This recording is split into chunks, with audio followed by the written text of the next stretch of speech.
వార్త ఇంత ఇంత వేసుకున్నావా? ఇంకా సిగ్గు లేకుండా వెలుగు పేపరు సిగ్గులేని వార్త ఇంత రాసుకొచ్చినావా? ఫేక్ న్యూస్ సిట్ అని. ఫేక్ న్యూస్ను వేయమని ముందు చెప్పినోడేవాడు. వాడిని పట్టుకోరు మీకు దమ్ముంటే.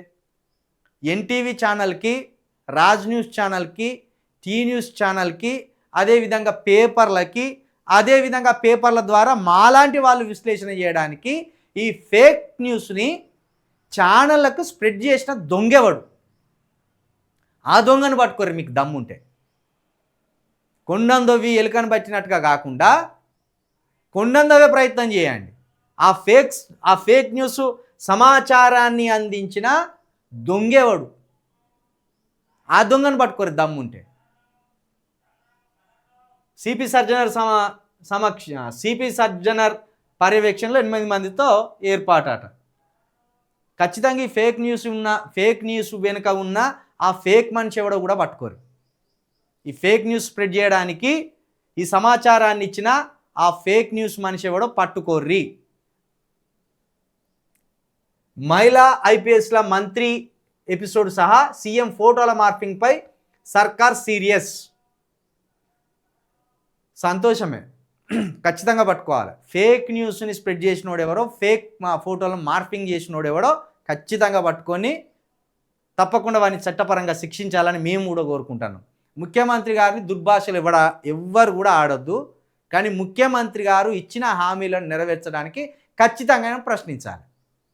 ఇది పక్కన పెడితే ఇప్పుడు మంత్రుల గౌరవానికి భంగం కలిగిందని, ముఖ్యమంత్రి గారి గౌరవానికి భంగం కలిగిందని, లేకపోతే ఐపీఎస్ ఐఏఎస్ల గౌరవానికి భంగం కలిగిందని, వాళ్ళ వ్యక్తిగత ప్రైవసీకి భంగం కలిగిందని ఇప్పుడు ఇంత షో ఎత్తాను కదా.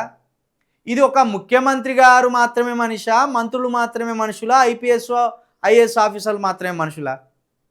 జర్నలిస్టులు మనుషులే, లేకపోతే ఇంకా ఏదైనా డిపార్ట్మెంట్ కావచ్చు, ఏది సినిమా డిపార్ట్మెంట్ కావచ్చు, ఆ రంగానికి సంబంధించిన వాళ్ళు మనుషులే, సమాజంలో ఉన్న వాళ్ళందరూ మనుషులే.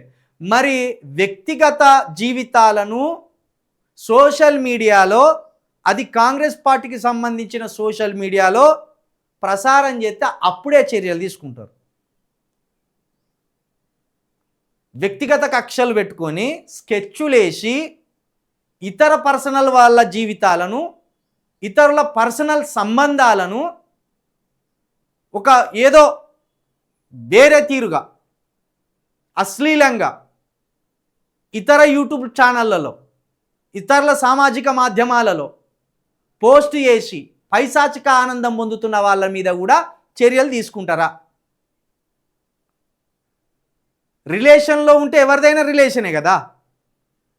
ఇప్పుడు మీ మీద నిందలు పడ్డాయి, మరి మీరు పై స్థాయిలో ఉన్నారు, ముఖ్యమంత్రి గారు కాబట్టి మీరు క్షణాలల్లా ఆర్డర్ వేస్తే పోలీసు వారు వస్తారు, ఆ ఫేక్ న్యూస్ స్ప్రెడ్ చేసినోని పట్టుకుంటారు, తీసుకుపోతారు, జైలు వేస్తారు. సంతోషం, కాదంటలేదు.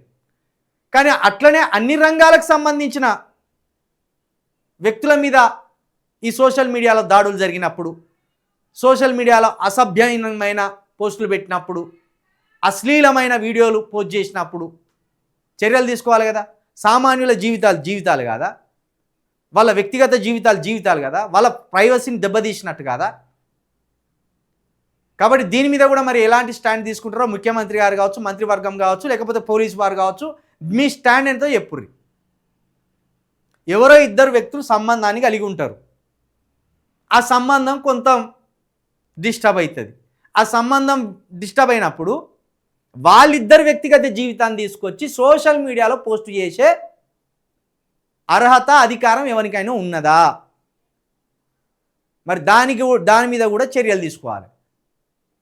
అది ఎవరి ఛానల్ అయినా మంచిదే.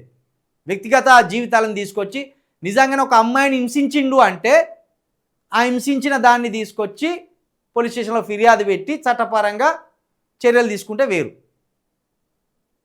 మరి దీని మీద కూడా సామాన్యుల జీవితాలను కూడా రోడ్ల పాలు చేసి, వాళ్ళ పరువులు తీసి, వాళ్ళ వ్యక్తిగత జీవితాన్ని భంగం కలిగించి, వాళ్ళ కుటుంబాలు ఆత్మహత్యలు చేసుకునేదాకా పోతున్నాయి. మరి దీని మీద కూడా ముఖ్యమంత్రి గారు చర్యలు తీసుకోవాలి.